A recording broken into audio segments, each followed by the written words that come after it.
It is 5 p.m. here in Accra, Ghana. Hello there, good evening and welcome to Starr today here on Starr 103.5 FM.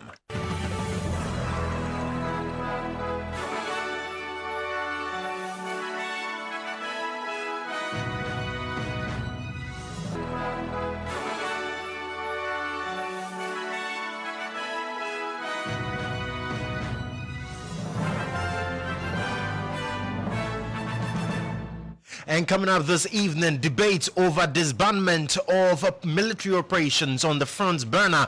A security analyst, Dr. Adam Bona, describes the Western Regional Minister's announcement as worrying. Worrying? It tells you that when the president did indeed promise that he put his presidential or his presidency on the line, it was just mere rhetoric.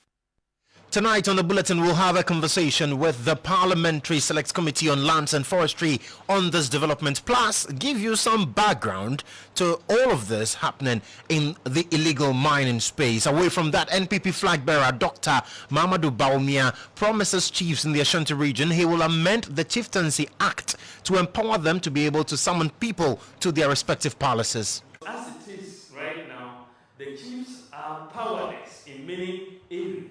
They can't even summon people at home. We need to change. Amend Section 63D of the Chieftaincy Act to empower the chiefs to help govern this country. We'll tell you more on its Ashanti regional tour. National Union of Ghana Students urges Electoral Commission to establish voter transfer centers in tertiary institutions to ensure rights of students in democratic processes are not hindered. The petition is a call for action to ensure that the right of students to participate in the democratic process are not hindered by logistical and financial challenges.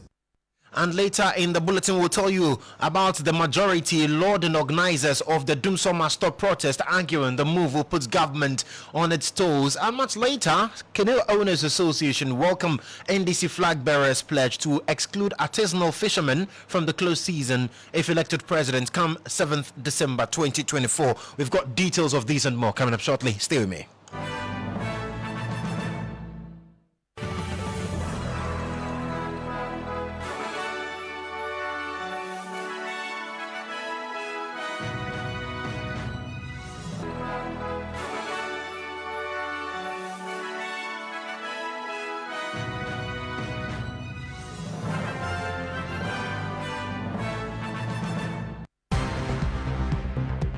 Starr News is coming to you live on Ultimate 106.9 FM in Kumasi, Empire 102.7 FM in Takrady, Zeps 95.9 FM in Zebila, Nissim 100.1 FM in Lamshao, My Star Radio in the USA.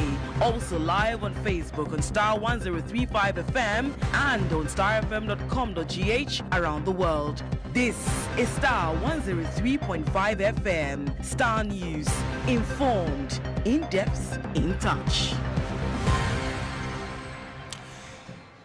Grateful for your company this evening and welcome aboard Ghana's most comprehensive news analysis program, Starr today, here on Starr 103.5 FM.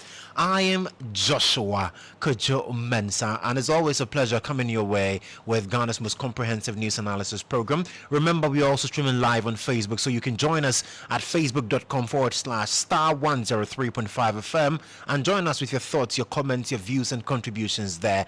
Alternatively, you can send all of those to our WhatsApp number 0552 880 216 0552 880 216. Now let's get into the details of our stories this evening, and tonight we are shining the spotlight on some conversations surrounding illegal mining. Why? Because there is a raging conversation over whether or not government has indeed disbanded task forces set up to deal with the menace of illegal mining. It follows an announcement by the Western Regional Minister Mensah to miners in the region that government has disbanded all illegal mining task forces. Now, this has sparked a lot of controversy, with some describing the announcement as disingenuous. It, however, comes as a shock to security analyst Dr. Adam Bona, who says the phenomenon is worrying since little is known of this latest assertion by the regional minister. He spoke to Nadede Tete on the Starr Midday News. I am not aware of it. I work closely with all the security agencies in this country. I get to take part in a lot of the activities, covertly and, overtly. And so as far as I'm concerned, this has not come to my notice. I am not aware of it. I'm sure if some of us were aware of it, obviously the media will know, because issues of Galamsey are of public interest. So there is no way that some of us will know that it's been disbanded and we will keep quiet over it. No. So I am not aware of it. I heard it the first time, the commentary that you have also seen. So I'm not aware of it, not at all. And how worrying is it that if indeed these units have been disbanded, this is the manner in which we get to find out? No official communication, nothing. Well, it's very worrying. It tells you that when the president did indeed promise that he put his presidential or his presidency on the line, it was just mere rhetoric. And I say so because the president is the commander-in-chief of the Ghana Armed Forces. And coincidentally, today the president is launching the law office or the law house. And I say it is a lawless house. Because if the president would go and launch a law house, and he is the commander-in-chief of the Ghana Armed Forces, and you have a regional minister who happens to be, by law, the chairman of the Regional Security Council, in his presence, a member of a parliamentary candidate, utter such words.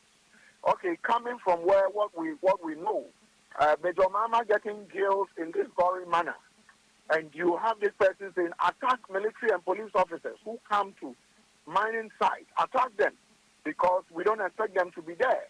Then it tells you that we are in the state of lawlessness. If we are not in a state of lawlessness, how can such a person utter such comments in the presence of the regional minister? And the regional minister goes on to say it's been disbanded. And we hear this in this terrible manner. So for me, it is a shame. I have called for the immediate arrest of this parliamentary candidate. It's not about the law. Okay, the law, if you look at the Act 29, that's a section of it that talks about, citizens' arrest or private persons' arrest. It says when you arrest someone who is seen committing a crime, take the person straight to the police station for safe custody with your evidence. But here we are. This person is justifying what he said with impunity, as if the language he spoke in, he's the only authority linguistically to understand and give it a certain interpretation. So as far as I'm concerned, these are worrying times when you go to the eastern region and other Galamsey areas. You need to see it. It's despicable. You need to see it. It's beyond comprehension. And you will have such persons, saying this, and they think it is okay. And they tell us that maybe we don't understand the language. So you heard there, Dr. Adam Bona, speaking to Nadedi Tete on the Starr Midday News. So what do we know so far about the various task forces set up by the government to clamp down on illegal mining, illegal small-scale mining in the country? Adam Kodjo has joined me in studio to help us appreciate the breakdown of that. So Adam, walk us through the various task forces that we've had, because now the conversation is that government disbanded them. And we know also that later on, the narrative changed. In 2024, that's what we have been told by the regional minister. What exactly has been the journey so far? So, Josh, as if you listen to Adam Bona, Dr. Adam Bona, he makes it very clear that the president, one thing he said from the onset was that he was willing to put his presidency on the line. Definitely. Yes, and so, in fact, immediately he came into office, in 2017, the very first operation came about. And if you remember, Operation Vanguard. Operation Vanguard, OV. Yes, Operation Vanguard came with so much paparazzi, so much flair that, yes, indeed, this was what we were going to use to basically eradicate the whole concept of Galamsey. In fact, Operation Vanguard was launched at a ceremony at the forecourt of at somewhere in Burma camp on 30th July 2017.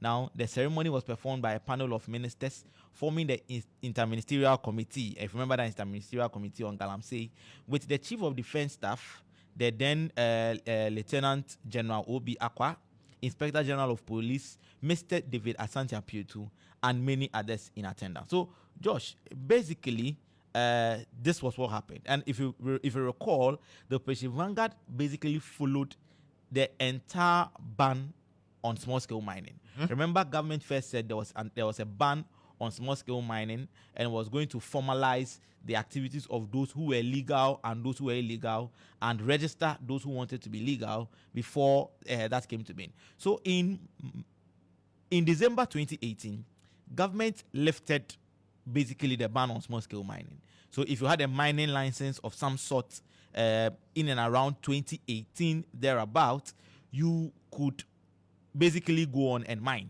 and you will not have been affected by the operations of the Operation Vanguard or OV at that time. However, illegal small-scale mining or galamsey was still in effect. So as such, that was exactly what was happening. And in fact, Operation Vanguard continued well into 2020. Right. So it continued, and then somewhere around 2020, it led up to elections. There was a bit of a slowdown. In fact, Operation Vanguard was a joint task force of the military and police. In fact, 200 people each were basically part. So 200 military men, 200 police personnel sent into the various mining reserves to take care of that. Now, in March 2020, the military was abruptly withdrawn from Vanguard, and then they were reinstated in April 2021. So it was more like maybe they just wanted to reorganize and come back. And so that basically continued. However, later on, that was called off. And then government says that it was now going on another mission called Operation Halt. So if you check the records, Operation Halt was started somewhere 2020.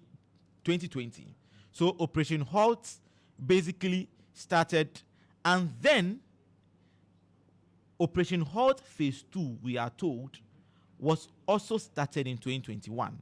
So government said they had started Operation Halt, and along the line, they said they needed to up the tempo of Operation Halt. And in 2021, Operation Halt Phase 2 was launched. But interestingly, in May 2021, while addressing the press on the status of Operation Halt, the Lands and Natural Resources Minister had something very interesting to say about that. So, Joshua, let's we'll listen to him. But to also draw in the perspectives, this was the time when there were a lot of allegations against Operation Vanguard. A lot of people had raised concerns about the excesses, some excesses of some military personnel who were supposedly a part of this particular task force, Operation Vanguard, and how they were applying a rather strong-faced approach to dealing with the issue. So we're talking about excavators going missing, we're talking about being set ablaze, we're talking about being decommissioned and all of that. And so the minister and government then, for that matter, decided that, you know what, let's review. And this is what the minister said on the 11th of May 2021. Let's take a listen to the Lands and Natural Resources Minister. I will very strongly but respectfully conclude by saying that it's either we are fighting this menace or we are not. It's either we are determined to clear our water bodies and forest reserves, or we are not. We cannot waver in this matter. So the Ministry of Lands and Natural Resources, and for that matter, government, supports the Ghana Armed Forces in this patriotic work they are engaged in. Having said that, at some, shall I say, rogue imposters are taking advantage of the atmosphere and the quest for enforcement to go around the country harassing small-scale entities, people who are involved in small-scale mining. I want to clarify that. What the military are engaged in is being codenamed or dubbed Operation Halt 2. And the Minister of Defense has been very clear about it. There's a lot of clarity on it. He's indicated, and we've all been on the same page from the very beginning to now, that relates to only the red zones, water bodies, forest reserves. In the case of water bodies, 100 meters away from the banks, water body in our country. Forest reserves, we are clear about them. So that is the current ongoing operation. The military are not involved in any other operation. If there's going to be any other operation outside the Operation Halt 2, that will be sanctioned by the official authorities, either by myself, the Minister for Defense, or National Security, or whoever, or the government establishment. So I want to make it very clear that task forces which are moving about the country, harassing small-scale miners, whether they are involved in legal or illegal mining, the Ministry of Lands and Natural Resources has not mandated the operation of any task forces. I believe that's very clear. The activities and or operations of Operation Vanguard has been suspended for the time being. Operation Vanguard is no more in operation as we speak. We had a meeting between myself, the Minister for National Security, the Minister for Interior, the Minister for Defense, and the Minister for Information. So quite clear, and he used the word. It's very clear. Yes. So let's try to also distinguish. Operation Vanguard, if you remember what I said, was basically going after every form of small-scale mining. Right. And then the minister says people were, or some military men were trying to abuse. Exactly. data. There So- were excesses. So either you are stopping Galamsey or not. So for the record, Operation Vanguard, which was one targeted in the entire country. So Joshua, if you are somewhere even in Platinum and you are doing some mining somewhere, Operation Vanguard had the right to come and stop you because any form of small scale mining was actually being there. Yeah. So the Operation Halt, from what he says, is to target what they call red zones, Yeah. forest reserves, and others. And those who are doing riverine And he makes yeah, a point that nobody is supposed to mine in the red zone. yes. That's And even 100 water, up feet. to 100 from the water bodies anywhere around it. So it is that the Operation Halt, from what he's saying, was to do. Yeah. Now, interestingly, in October 2022, Right. he met the press again to speak about the status of the fight against Galamsey. And the minister reiterated that the Operation Halt was still in session. Let's listen to him. Today, the fundamental reason why we are having this press interaction and the thrust of my presentation is going to be on the renewed effort, military operation by the Ghana Armed Forces,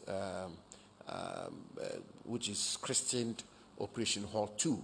Ideally, the senior members of the Ghana Armed Forces should have joined me for this press briefing, but they are very busy in the field, in the bushes and river bodies of our country, and therefore, understandably, they have to continue with the work they are doing to be able to come to a firm conclusion on whatever they are engaged in. I did indicate at the press briefing that the Operation Halt 2 will continue, and that it will deploy it as a measure to support all the efforts we are making. Because as I've said many times, law enforcement continues to be one of the major pillars on which we will win this battle against illegal small-scale mining.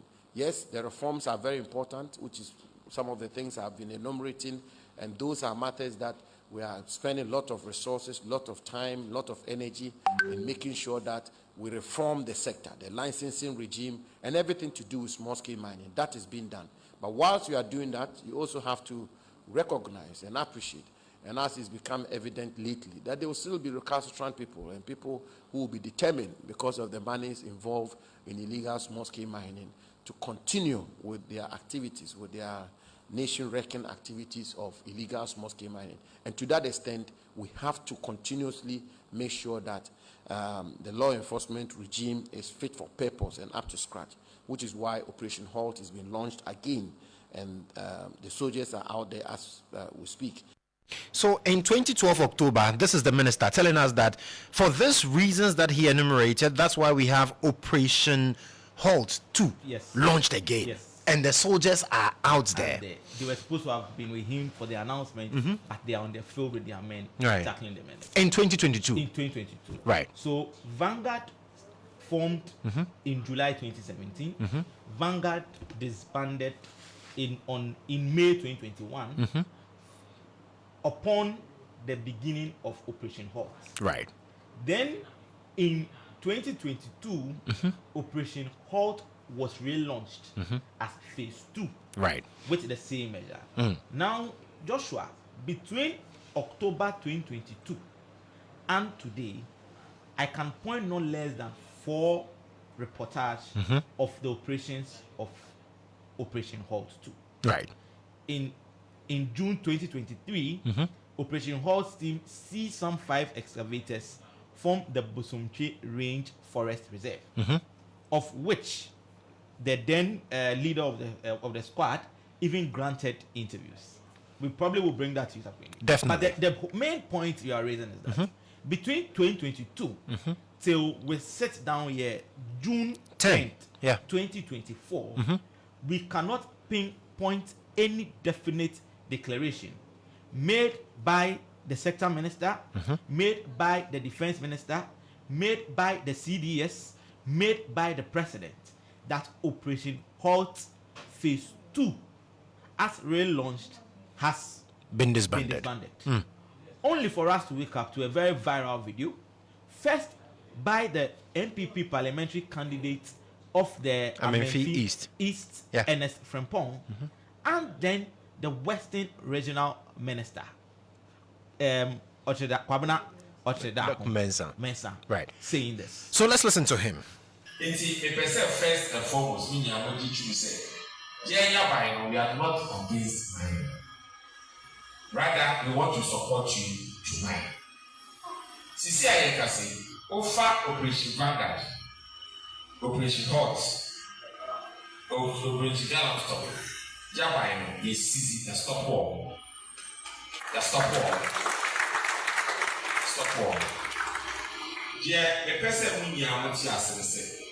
The son said, the person mine we and Untina. Jaka said, baby, I will hear mining piano. You want to fine. No, I let her to so. No, dear man, MC. I a friend of your committee from district mining committee.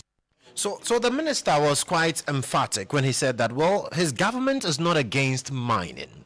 And so as we speak, and he mentioned it, Operation Halt has been disbanded.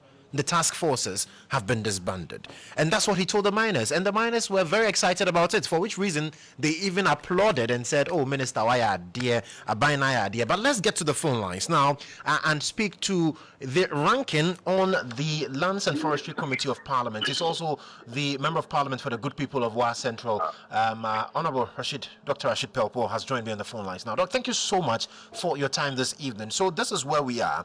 And I want to find out from you, as ranking on the committee, are you aware that Operation Halt has been disbanded by the government? Well, we are looking at exactly what government will do to represent the president's commitment to fight, to defend the land, to ensure we have our forests, and to ensure that we don't have illegal miners destroying everything we have and rendering our effort to nothingness.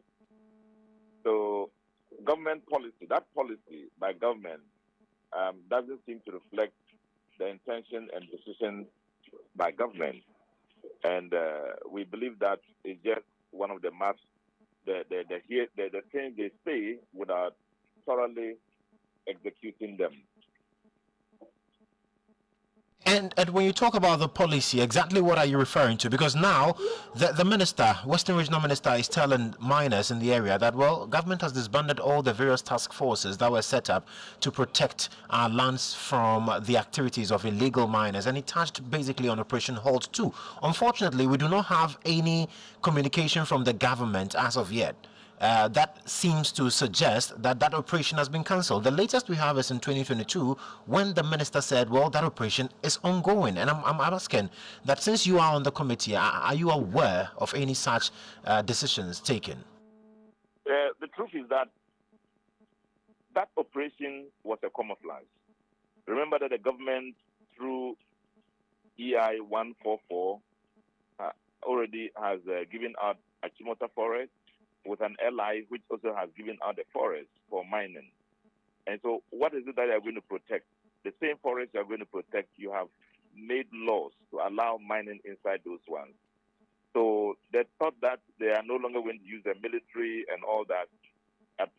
demonstrate very strongly that government really did not have the intention to use the military to do anything at all. And besides that, it was just to convince people that government was making some effort, but no effort was actually being made. In fact, as you are aware, more than 34 forest reserves are being mined.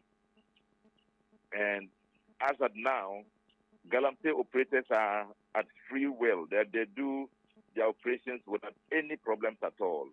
And they are spreading from one end of the country to the other end. And now they are even getting to become what they call community miners without being appropriately checked. So I don't see any of government actions to stop Galamsey or to address the illegal mining or to protect the forest and all that to be anything anybody should take seriously. We are worried that a government led by the president will announce himself as committed to protecting the forest and the public purse, is doing the exact opposite. And, I remember he brought a minister and said, look, this minister is going to reflect what we want. He's going to be the kind of person we want. He's going to fight Galamsey. And in the end, he had taken after the president's lukewarm, lackluster attitude towards protecting the forest. And I think that we don't have any hope in that enterprise at all. We can only hope that there's a change in government and change in administration and commitment to the direct protection of our forests.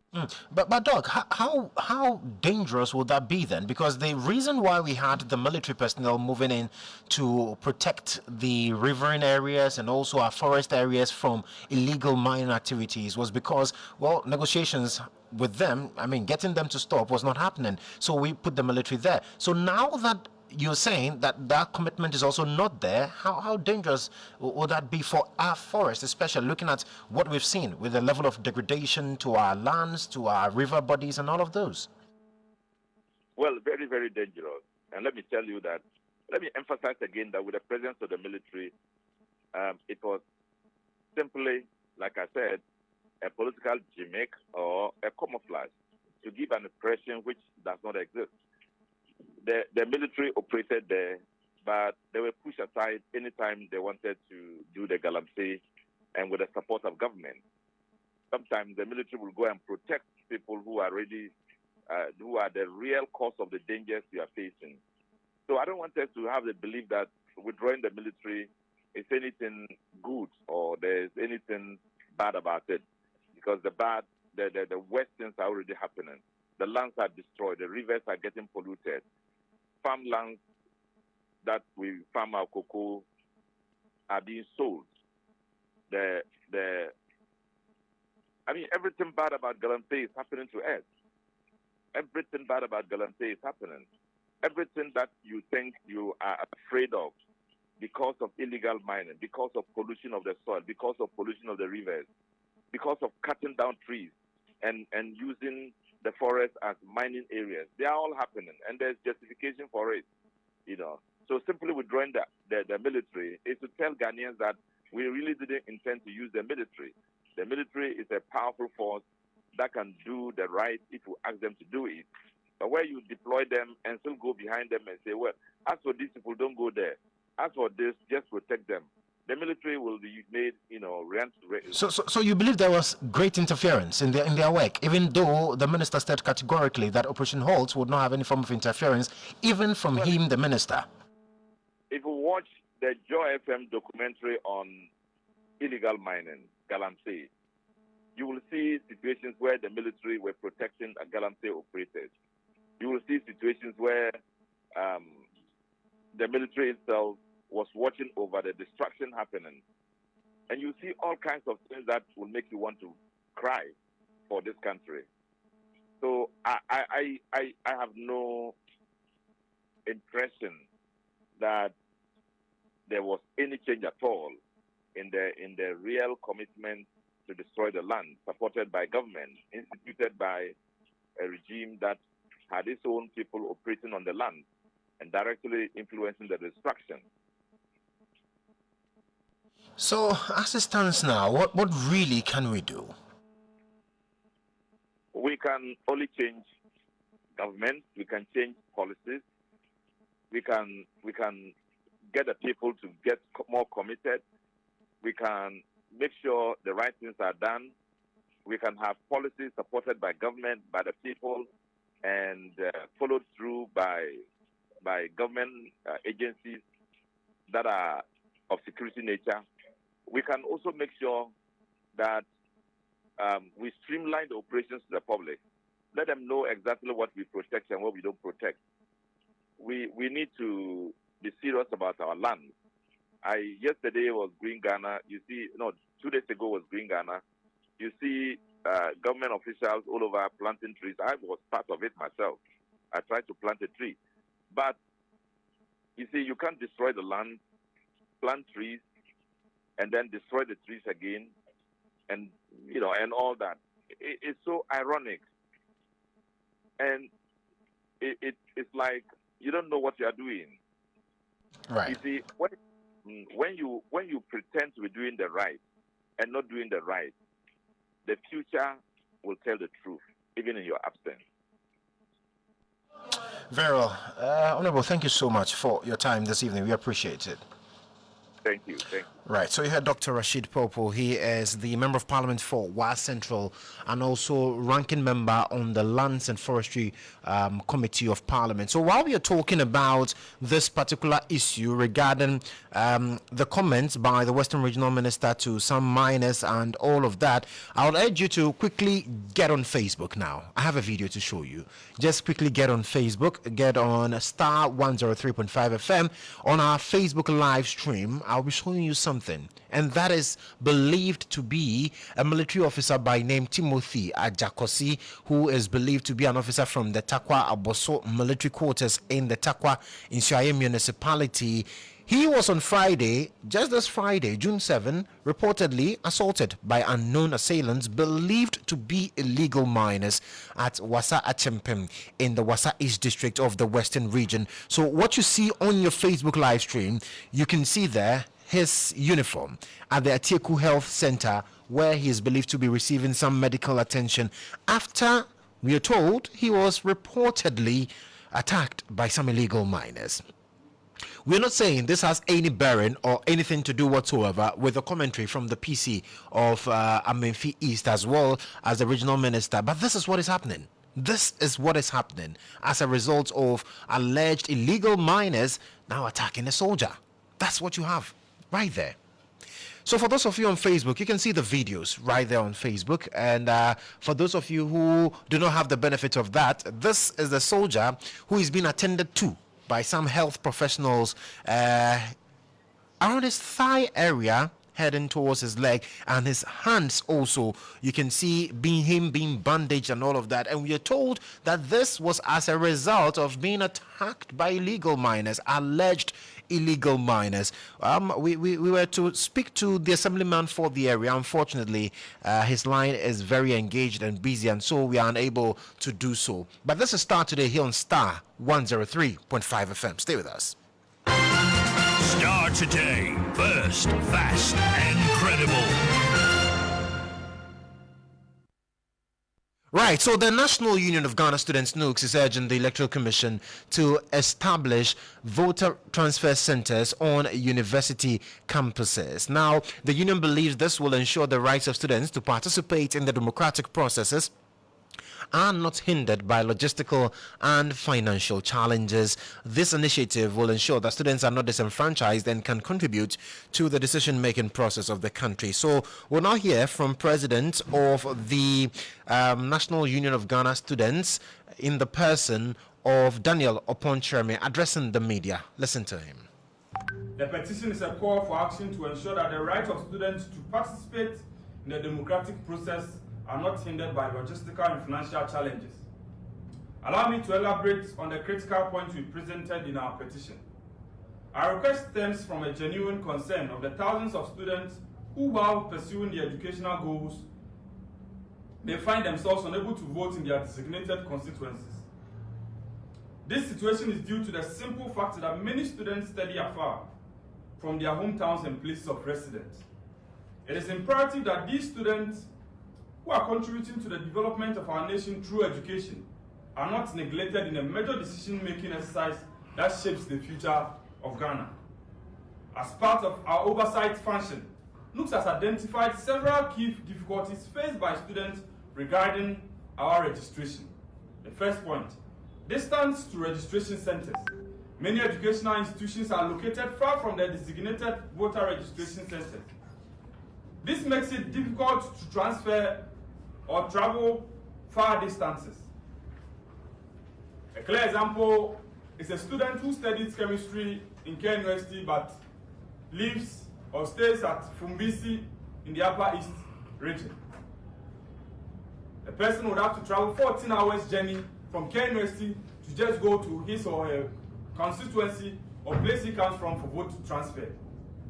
And looking at the distances, looking at the journeys, we feel it's very worrying, therefore augmenting the establishment of vote transfer centers in our various tertiary institutions.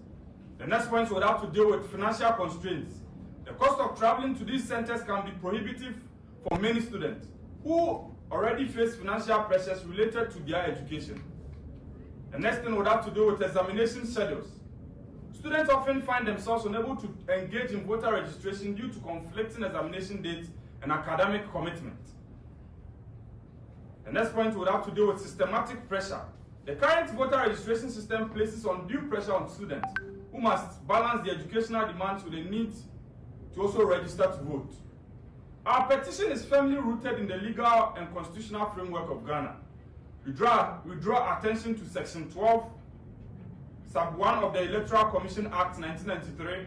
So you heard Daniel upon there. He is the president of NUCS, and he's joined us on the phone lines now. Daniel, thank you so much for joining us. So exactly where is this call stemming from? All right, good evening. We had a press conference today which is linked to the vote transfer. Our issue has always been that we want the EC to have vote transfer centers in our various tertiary institutions. This comes as a result of a lot of complaints coming from our students and the challenges they find themselves in, i.e. Most of our students are currently writing their midterms, currently writing their IE. Most of our level 400s are on their project works. A lot of our students getting funds to travel from that far distances to their locations is quite problematic. Putting all these challenges together, we feel that it will be very imperative that the Electoral Commission sets up transfer centers on our various universities to facilitate most of our students actively involving themselves in the whole electoral process. We are stated in our 1992 Constitution, Article 45, 46, and 42. It clearly tells us that the EC is putting the necessary steps in place for any Ghanaian who is 18 years and above, who is sound in mind, to actively participate in the whole electoral process. So if provisions are not made for some of our students who find themselves on campus, then we continuously have what has been happening for every election year, where we don't get majority of our students actively participating in the whole electoral process, because on a normal day, I won't risk my life to travel 14 hours journey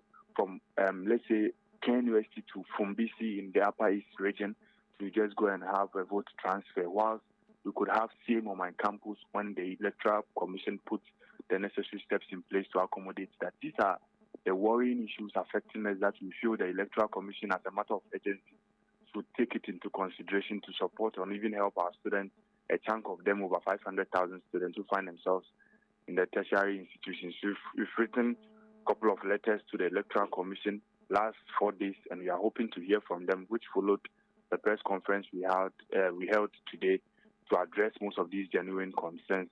And that's what we are looking up to. We are hoping that the Electoral Commission will take these things into consideration and address these worrying issues affecting the over 500,000 Ghanaian students in the tertiary institutions. And so for students on the various campuses who you talk about the fact that, well, they have to travel really, really long distances to get to the centers of the EC to make this happen, exactly what, if you can just share their plight with us. The challenges the students are going through. Exactly, those who wish to transfer their votes currently and are unable to do so. So we are having a chunk of them. If you see, we did the feasibility test. When they started the transfer, we're having a lot of course, especially even with the registration. When they started the registration, a lot of students were agitating, asking that if possible, we could have centers on our various campuses that they could register.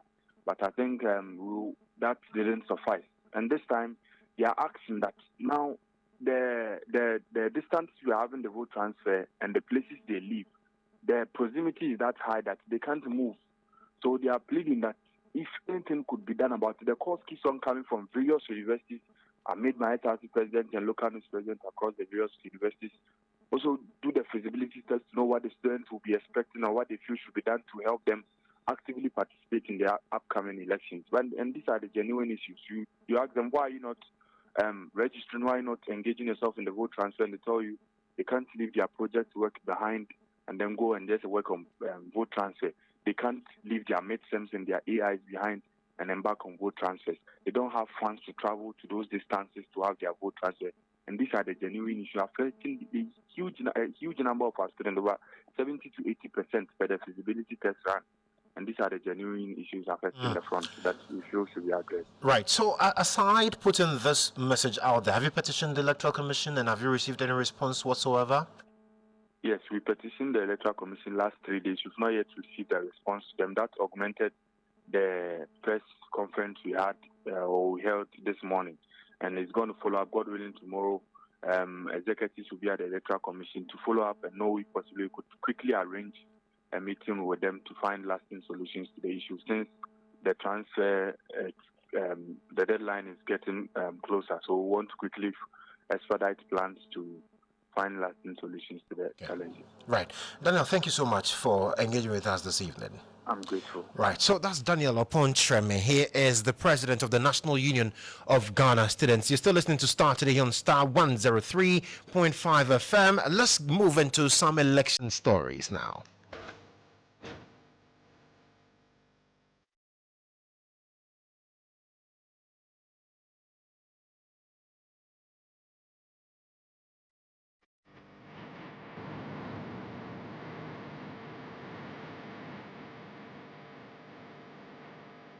All right, so we start from the camp of the NPP, where flag bearer of the NPP, Dr. Mahmoud Bawumia, who also doubles as the vice president, has revealed his intentions to amend Section 63D of the Chieftaincy Act to empower the chiefs by restoring their powers to summon people to their respective palaces. The vice president, addressing the Ashanti Regional House of Chiefs as he commenced his 3-day campaign tour of the Ashanti region, says traditional leaders in Ghana have been sidelined in the governance of the country, therefore making them powerless. He has also reiterated that the next MPP government will fully source traditional leaders by introducing living wages for them by paying divisional chiefs as the government does for paramount chiefs. Listen to Dr. Bawumia. As far as our governance is concerned, involving chiefs not enough in the governance of the country. We perceive Mensah, because as it is right now, the chiefs are powerless in many areas. They can't even summon people at Omobeba. We need to change. We perceive amended Section 63D of the Chieftaincy Act to empower the chiefs to help government to govern this country. So, we need to empower the chiefs to help government. And empowering the chiefs is not only to change the law, but to financially resource the chiefs. Financially resource the palaces, more palaces, and so the paramount chiefs are paid 1,000 cedis. 1,000 cedis. It's not going anywhere. Petrol is difficult for that to attend meetings. My manifesto team, we've looked at all of it. We are saying that we have to pay living allowances to the paramount chiefs, and not stop there, but to the divisional chiefs and the queen mothers, so that we can have a complete chieftaincy institution that is empowered to help government. So resources, no, Well, Dr. Baumi also justified his intention to codify the chieftaincy line of succession to check avoidable litigations which continue to threaten peace and security in the country. No. The other area, is in the area, in your area.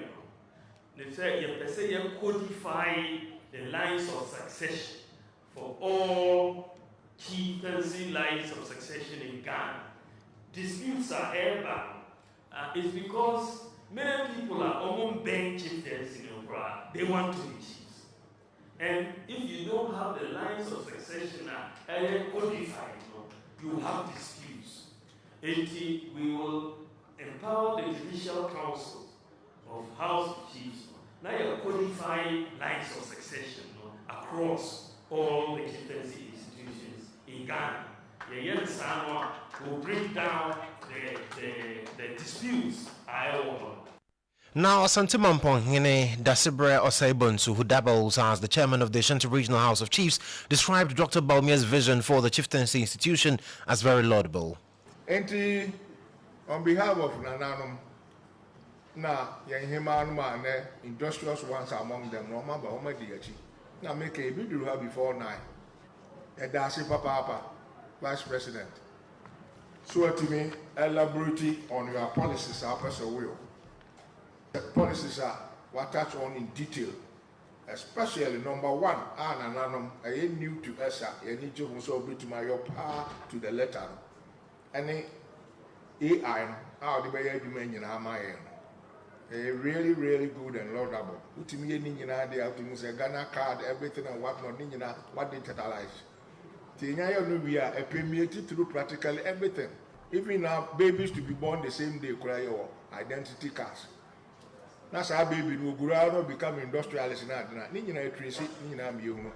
Digitalization in our region, please be bold. Be bold. Now implement it to the letter. And then new things in Mother Ghana. There was CPE. It says here, and I met him and say, Ebusa utredi ampon. Se one tower chi. Na wa botabi idea so kokosu no anim bia no utredi ampon mo na enye. So you heard the Mamponghine there, Asante Mamponghine, who also doubles as the president of the Ashanti Regional House of Chiefs. We are still listening to Starr today here on Starr 103.5 FM, and we are still on the subject matter of elections. When we come back, we'll be fact-checking Dr. Baumia. Stay with me.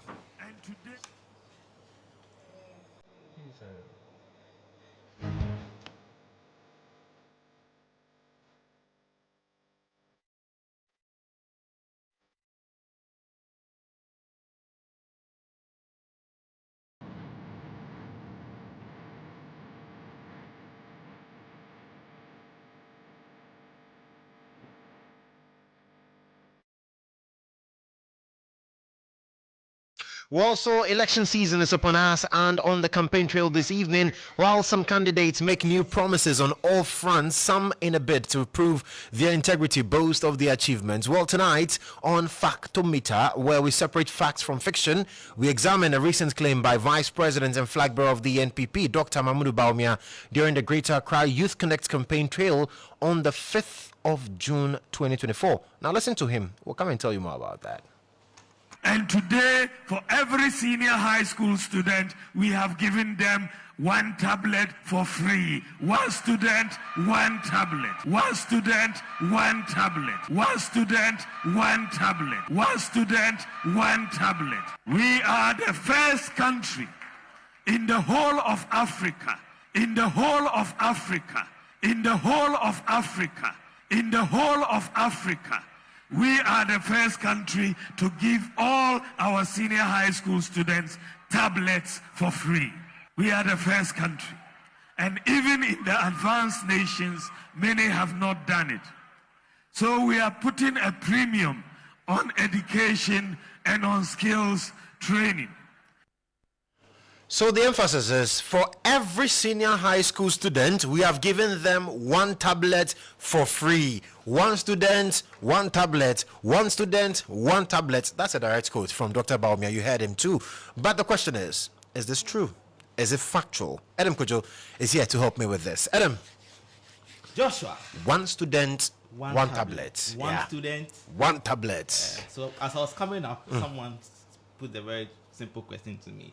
Did the vice president say that they are about to do it, or he says they have done it? So Joshua, one last time. All right, so let's listen to Dr. Baumia again. And today, for every senior high school He says, and today for every senior high school student, we have given them.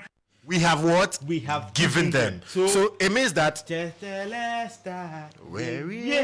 we have given them. We have given them. They have it. So senior high school students, congratulations on your tablet. We are really happy for you. Now you can study and study well for us. But Adam, what did you guys find on the ground? So Joshua, about 2 months ago, the Education Ministry launched the smart apps, the smart tablets program. In fact, the president gave assurance that indeed tablets were going to go to some 1.3 million students. But what's indeed, so it is factual. In fact, let's take it there, that it is factual that government plans to distribute free laptops. And the initiative is aimed at enhancing digital learning. And if you remember, there was so much conversation about it, and we even got to experience the coverage. So 1.3 million laptops were supposed to be given. However, Joshua, what is factual is that not all 1.3 million are in the country. In terms of the tablets? In terms of the tablets. Right. Now, what I have before me, I have 2 documents before me, Joshua, and I'll quickly walk you through them. The first document has to do with the distribution schedule. In fact, government per its plan, it actually says it's doing it in phases. So it picked and selected some schools. Right. But I'll come to that because there's a very interesting conversation there. So keep that in mind. Now I have with me a publication in the dailies on the 16th of May, where government says Ghana Smart School Project, 70,000 tablets supplied to 30 schools out of 450K ready for distribution. So Joshua, if you take this from the face value, what is one factual is that even in the extreme, it's 450 that are ready, and not the entire 1.3 million for all students. So on that part, we can say that Dr. Baumia wasn't factual because the amount of laptops in the country, per even that policy, the tablets, is not even sufficient to take care of the entire 1.3 million students. Interesting. Now, number 2 is that 70,000 tablets were supplied to 30 schools. So, Josh, even if we assume, without admitting that the 450 was all that students need, just 70,000 tablets have been supplied at this point in time.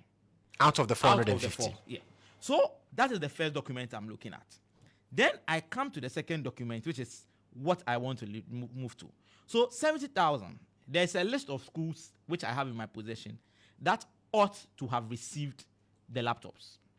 Now, Ashanti region, Bono region, Central region, Eastern region, Greater Accra, I have the first 15. In Greater Accra region, there was Achimota SHS, there was Applied Technology Institute, there was ATTC, right? That is Accra Technical Training Center, Kukumlimle. Yes. And then there was OIC as part of the first schedule. There were others in the second schedule, including one school very close to us, known as Accra High. I'll come there. His school. So, Josh, what it meant, and it told us is that equally per this schedule that we have, the items to these schools in Accra was to be delivered somewhere this year. So by now, the students have received it. In fact, Achimota was to get 4,798. ATTC was to get 2,699. What we have seen from pictures on social media is that some distribution went on in Achimota. Okay. But then we also decided to go out and check. So Josh, we spoke to some students from the Accra Technical Training College, ATTC. And the question was simple and to them. Our students in this phase 1, Have you received your laptops? This was the answer. No, yeah, I'm in final year, but I haven't gotten mine. But moreover, too, it's a government school, but still, we haven't heard of them about that one student, one laptop. We haven't heard of that. Government has started this one student, one tablet in Accra Technical Institute. Have you received that since you're in a final year? No, we haven't received anything yet. You haven't received one student, but have you heard that distribution is ongoing? Yeah, I heard it, but we haven't received anything. Has your school received some? I don't really know, but I'm not sure. I'm not sure we received some. It has started one student, one tablet. Since you are in your first year, have you received one?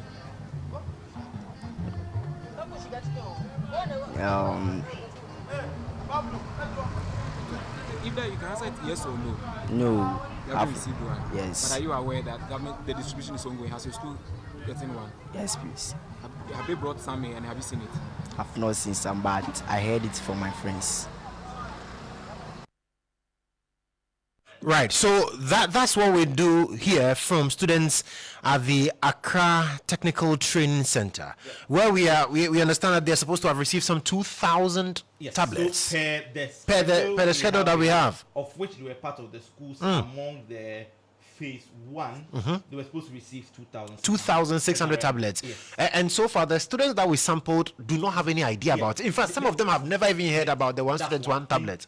At least, even if it wasn't to be given to all students, Yeah. one would have felt, we believed we've seen some of our seniors have it. Exactly. We went to ATTC and everyone says, yeah, some have heard they say, but they've not seen it. So that is the first part. So Right. even those parts of the phase 1 have not received it. Then now we just said, okay, the vice president didn't even say phase 1. The vice president says that every senior high school student has been given one tablet for free. Just behind our premises here, or opposite our premises here, there's a school, Accra High School. Thankfully, we ran into a number of students who had just closed from school, and the question was simple. Vice President Dr. Baumia says every senior high student has been given one laptop for free. One tablet. One tablet. Adam wants to buy a laptop for me, so he keeps saying laptop. The reason why I keep saying laptop is you hear it. We met some students in there, and the question was, have you received your tablet? Currently, government is doing one student, one tablet. Have you received one? No, please. Have you seen one on campus yet? No, please.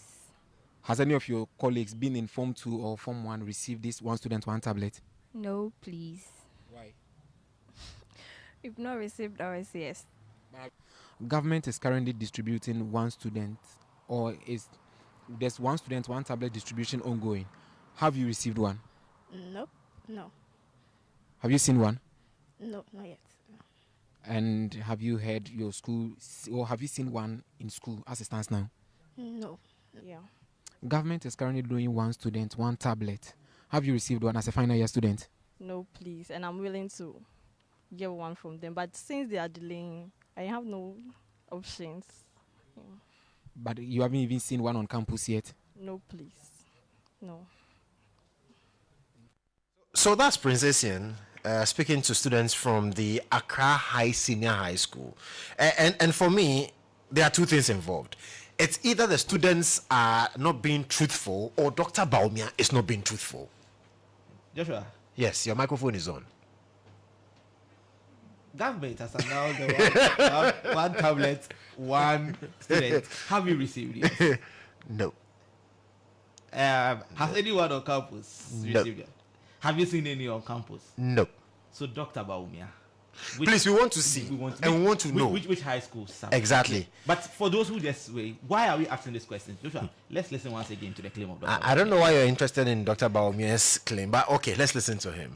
And today, for every senior high school student, we have given them one tablet for free. One student, one tablet. One student, one tablet. One student, one tablet. One student, one tablet. We are the first country in the whole of Africa, in the whole of Africa, in the whole of Africa, in the whole of Africa. We are the first country to give all our senior high school students tablets for free. We are the first country. And even in the advanced nations, many have not done it. So we are putting a premium on education and on skills training. So it's premium or nothing. Charlie. So yes, there you have it. I leave the claim to you. We've spoken to students. They say they have not received. We've given you the official information that we have. We've also spoken to the students. Maybe the vice president managed to fast track things as opposed to the documents we received. And Joshua, this is what we have. Basically, Dr. Baumia, unfortunately, not all students have received. And especially, we were very critical about the schools that we chose to go to because per the schedule, these schools are supposed to have received their tablets by now. No, so per the schedule, ATTC is part. Exactly. However, the vice president says we have already given. We've already given. And the students say they've not seen it. So they've not held it. So we like to go beyond the schedule because if everybody has received, whether you are part of phase 1 or phase 3, you should have received your one student, one laptop. Have you received? Hey, Charlie, one laptop. I didn't get out of my studio.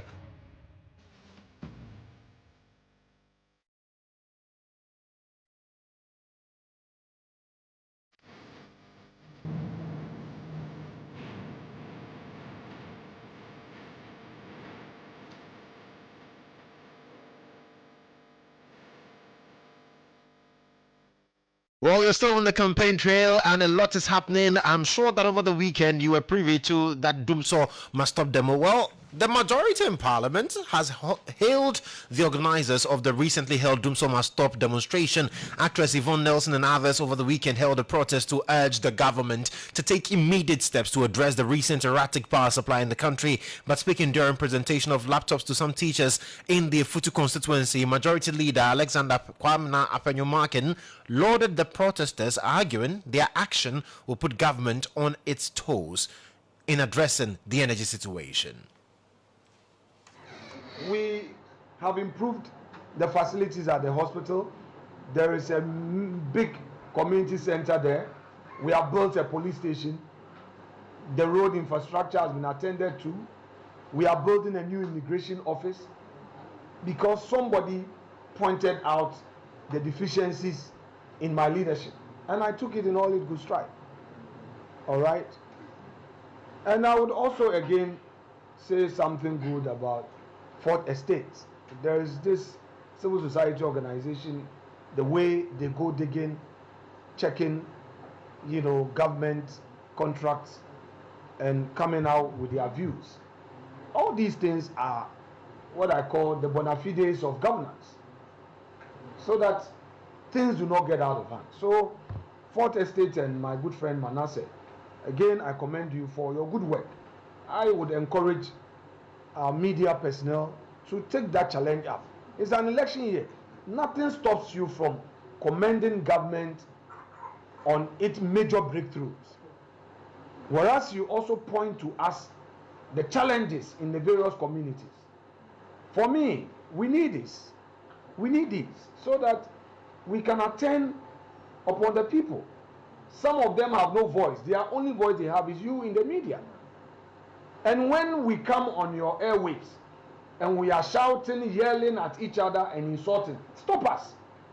Remind us that, Honorable, this is not the way to go. What are the issues? Your people need schools. Your teachers need laptops. There is poverty in your backyard. What are you doing to promote industry? So that we don't come and be doing the name calling and we think that we can take the people for granted.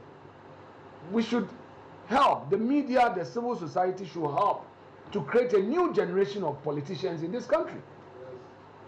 Ghana, we have made it. I mean, as a member of ECOWAS Parliament, if I look at the development in the sub-region,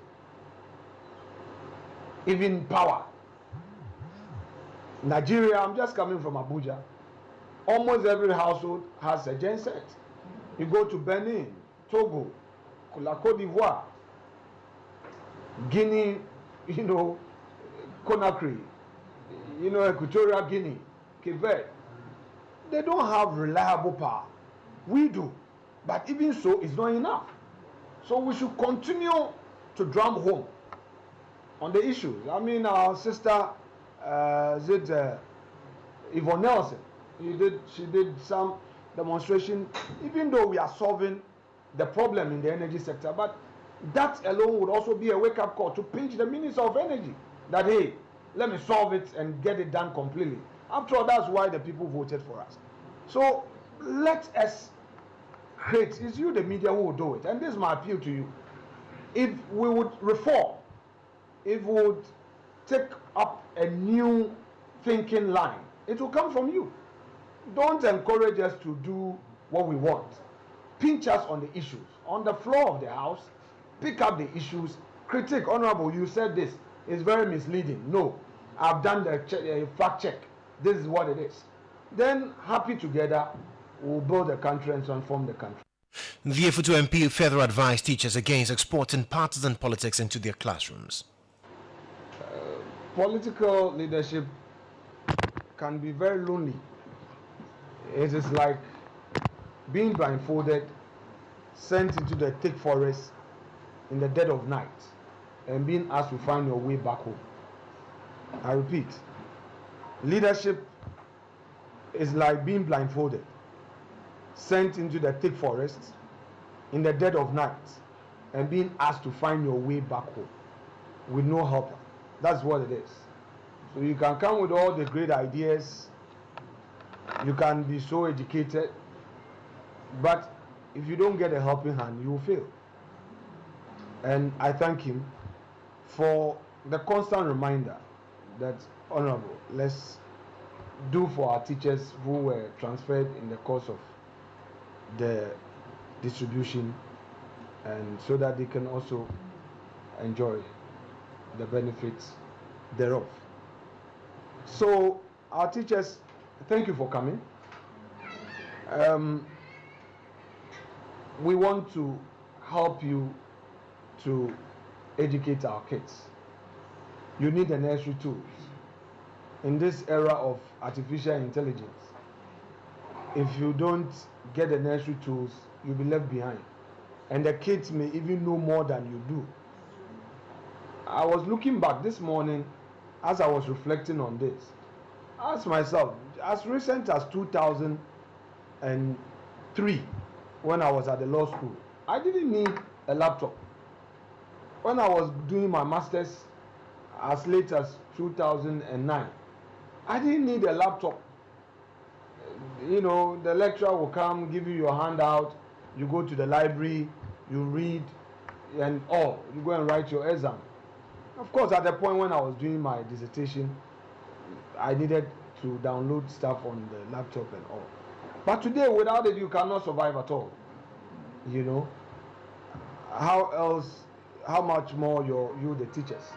So you heard the Member of Parliament for Ifutu, Alexander Penyo Mark, and now still on the campaign trail, Canoe Owners Association has welcomed NDC flag bearer John Dramani Mahama's promise to exclude artisanal fishermen from the closed fishing season if he is elected as president on the 7th of December. According to the former president, the impact of artisanal mining on the fish stock compared to that of industrial fishing trawlers is negligible, hence the need to exclude them in order for them to make ends meet. Mr. Mahama made this promise while on the tour at the Tema Fishing Harbour last weekend. Let's listen to him. When you go to sea, you are not just throwing your net for nothing. You use the fish finders to be able to locate where the fish are before you cast your net so that you can come back home with something. We are going to exempt artisanal fishermen from the closed season. Oma yusu kenu eye ejuma emra ye kase ya to ebonu mo kamu ye be ma kenu fono efi ayo ejuma.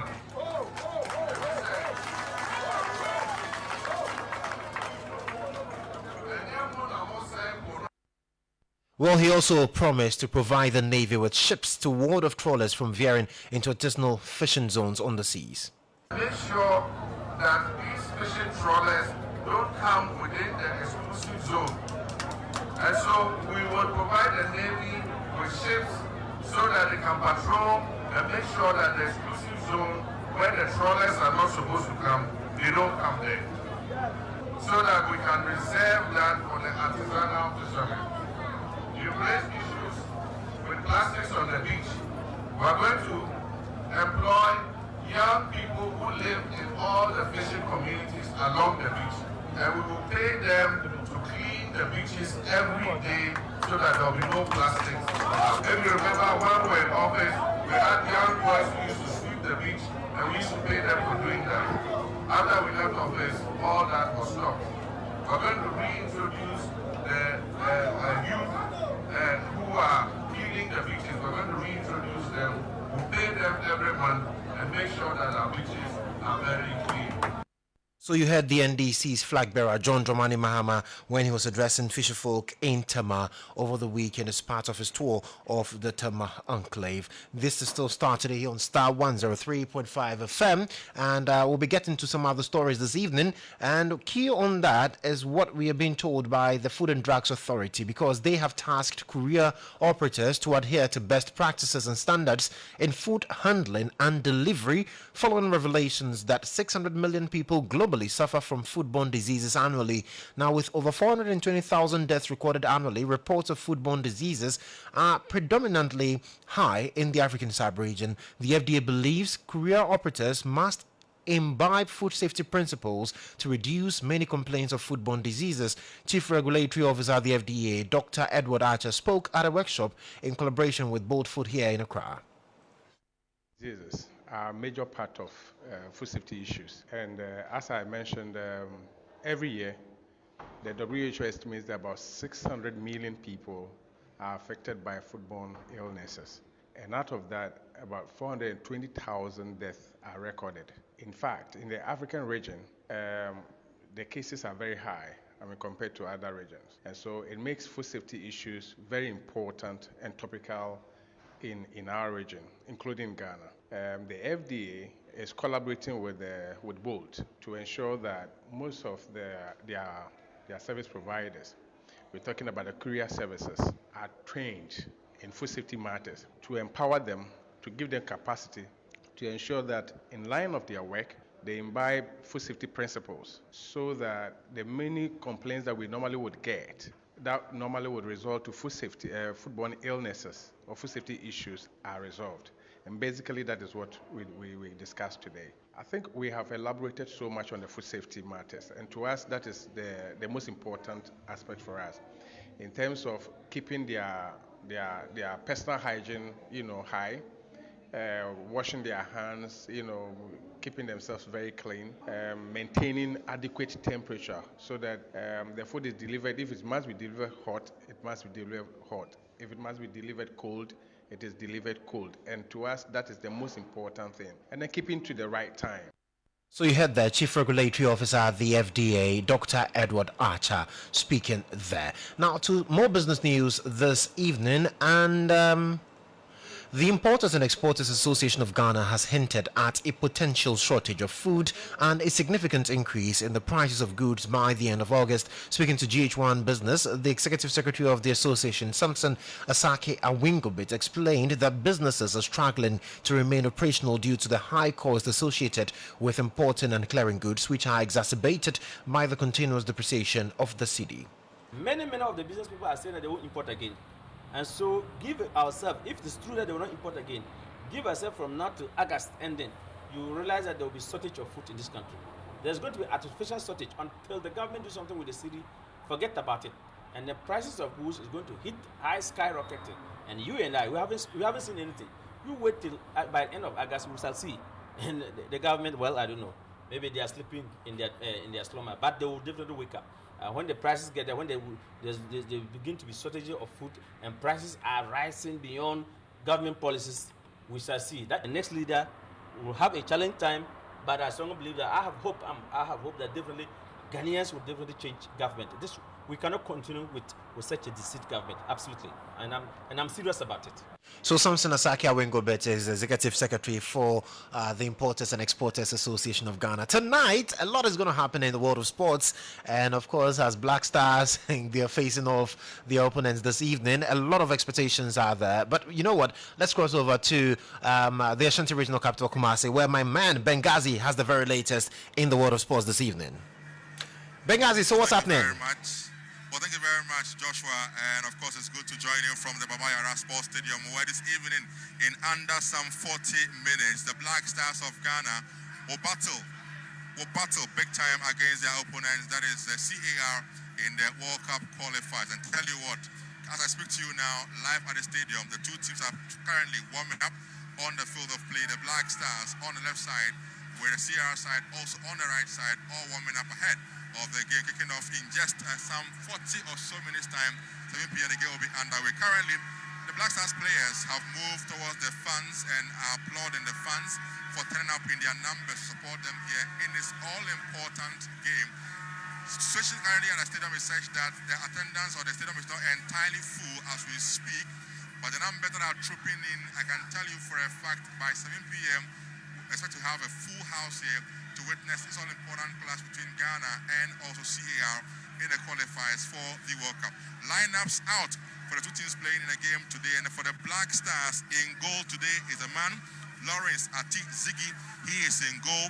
In defense today, we have got Seydou Alidou together with Alex Jiku, and of course Salisu Mohammed, and then Gideon Mensah, a back four for the Black Stars team.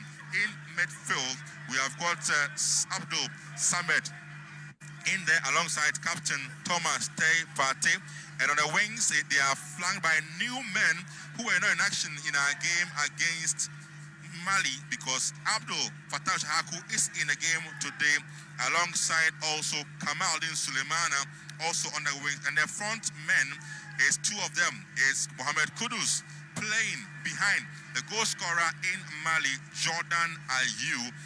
Line up there for you for the Black. I repeat again for the Black Stars. It is Atizigi in goal. It's defenders Seydou Alido, Gideon Mensah, of course Alex Chiku, and also Salisu Mohammed. Midfield, Thomas Pate and Samed Salis Abdul. Then of course they are flanked on the wings by Fattah Chahaku together with Kamaldin Suleimana, and then Kudus plays behind Jordan Ayew, the 11 for the Black Stars in the game today. Crucial game it is against CAR. So that's what it is here. The coach has made some changes to the squad we saw in our game against our opponents. And on the bench, they have got the likes of Anan Asare, Francis Lam Titarik, Abdul Momin, of course, Ernest Nuyama, Osman, of course, and also Owusu. We have got Antoine Semenyo, Suleimana, as well as Thomas Asante and Jojo Walcott. These are the players who are on the bench. So the only player on the bench in the squad is Edmond Addo, missing out on the bench. So that's a lineup released today by Coach Otto Addo for this huge clash for the Stars against their opponents from CR. So all is set, like I said, in just some few minutes time when we are done with the news at 7 p.m. we'll be on the commentary for our listeners on Starr FM and of course all our other affiliates nationwide and beyond. Many thanks, Benghazi, for bringing us the latest updates. And of course, at 7 p.m., like Benjamin Yama said, we are going live to the Baba Yara Sports Stadium, bringing you live commentary on that match between the Black Stars of Ghana and their counterparts from the Central African Republic, right here on Starr 103.5 FM and our affiliates across the world. But Chairman of the National Democratic Congress, Johnson Asiedu Nketia, has called on the Peace Council and other voices of conscience to speak against the militarization of the ongoing voter transfer exercises and parts of the country. Speaking during the 32nd anniversary of the National Democratic Congress, Johnson Asiedu Nketia charged members of the NDC to remain committed to the values of the party and work hard to win the 2024 elections.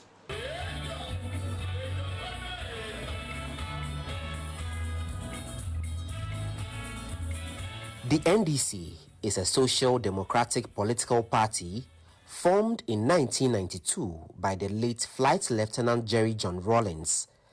At an event to commemorate 32 years of the party's existence, leadership of the party charged members to remain loyal to the ideals of the party and unite to capture political power in the 2024 general elections. Chairman of the party, Johnson Asiedu Nketia, however, expressed deep concern over the reported deployment of military officials in the ongoing voter transfer exercise in some areas in the country. Our nation is not sitting well. We are getting into a crucial election, and all attempts that we have made to make sure that the election turns peaceful are being frustrated. We warned against militarization of our elections. Today, even on the occasion of voter transfers, military men have been deployed in some constituencies, wielding weapons, trying to convert the citizens who bought the weapons and the uniform for them into the enemies of the state. Tamale South Member of Parliament Haruna Idrisu, in an engagement with the media, cautioned the Electoral Commission to be a fair referee in the electoral processes leading to the 2024 general elections. Why will you do a voter transfer for 2 weeks? To achieve what? And announce that even party agents should not be seen at voter transfer registration centers.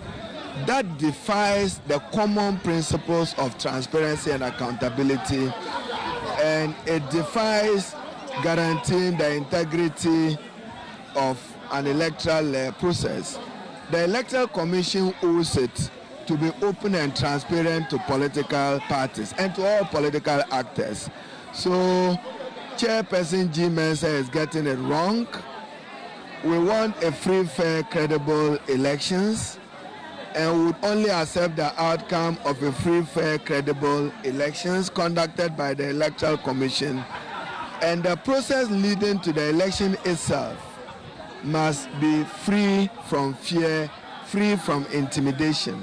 Some members of the party reiterated their commitment towards the core values of the party and vowed to remain committed to the social democratic ideals of the NDC. You want to attain power through a very democratic way. I mean, that is NDC for you. We want to do everything with everybody involved in it. Yes, so, but let's not forget that come December 7th, 2024, we have to vote for His Excellency John Dramani Mahama to continue the good works of our predecessors.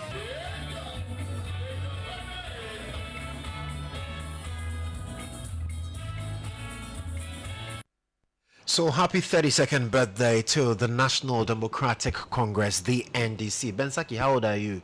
Is the NDC older than you, or you're older than the NDC? Well, let's move on to some foreign news as we wrap up the bulletin this evening. And private forensic investigator and CEO of Internal Revenue Service Forensic Investigations, Chad Thomas, has charged South Africans to be cautious of their surroundings and be each other's keeper as kidnap for ransom is on the rise. Insurance data and service provider Olia says the World Population Review list shows South Africans have jumped to 6th place regarding kidnapping, especially for ransom, becoming one of the world's kidnapping hotspots for ransom. Chad Thomas is however advising South Africans to be wary of their environments as the nature of the crime becomes more devastating. It's a lucrative way of making money. Kidnapping may not have crossed their minds. There may have been opportunistic criminals that were stalking people and then mugging them for their cell phones, or holding people to ransom in their house during home invasions, or holding them in their vehicles and then taking their banking particulars from their phone and transferring funds, or taking their ATM cards and by force obtaining the PIN number. It's a natural progression. You have opportunistic criminals that are started from shoplifters and end up being murderers. We've seen this happening in informal settlements. We've seen this happening in middle-class suburbia. We just have to become very risk averse. We need to be very aware. And South Africans are becoming far more risk averse and have been for a while because of hijackings, because they don't want to get caught up in a shootout between the authorities and cash in transit heist gang members. But what it means is that we as communities need to go back to being a little bit quizzy, being a little bit more inquisitive about the goings on of our family members, of our community members. We need to not shy away from technology. There are apps that can be uploaded to our various digital devices that can lead us as family members to know where others are. We need to be situationally aware of where our children are at all times, where our family members are. And it may sound like overkill, but it's very, very necessary that we go through this phase while they're looking for a short-term solution to these violent crime and contact crime issues that we have in South Africa. So one must always remember that there is no waiting period to report somebody missing. If there's anything suspicious, we need to report. If somebody hasn't kept to their normal pattern, their normal routine, we need to report it. If we can't get hold of somebody, we need to report it. We need to go back to that family-orientated way of doing things where we are constantly curious about one another. So you heard the private forensic investigator and CEO of Internal Revenue Service Forensic Investigations, Chad Thomas. And let's wrap up with some news also still on the foreign front. Sad one coming in from Malawi, where we're told that an aircraft that is carrying the vice president of Malawi has reportedly gone missing. And a statement released by the secretary to the president and cabinet dated today says the office of the president and cabinet wishes to inform the general public that the Malawi Defense Force aircraft that left Lilongwe today, Monday 10th of June 2024 at 9:17 hours, carrying the vice president, the Right Honorable Dr. Solus Klaus Chilima, and 9 others failed to make its scheduled London at Mzuzu International Airport at 10 a.m. So that's part of the statement that was released today, basically notifying us of what has happened in that country. It says all efforts by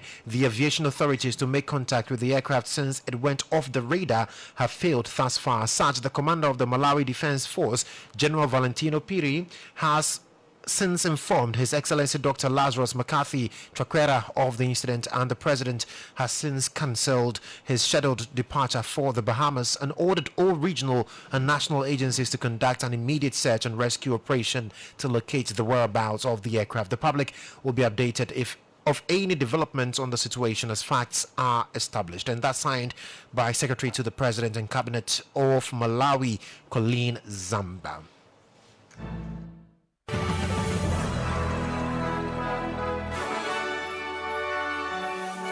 And that's how I wrap up the bulletin right here on Star 103.5 FM. There's more news for you at starfm.com.gh. I am Joshua Kodjo Mensah. 6:30 p.m. will bring you Focus on Africa from the BBC. And at 7, we'll connect live with the team at the Babayara Sports Stadium for that live coverage of the match between the Black Stars of Ghana and their counterparts from the Central African Republic. I am Joshua Kodjo Mensah. Do have a lovely evening.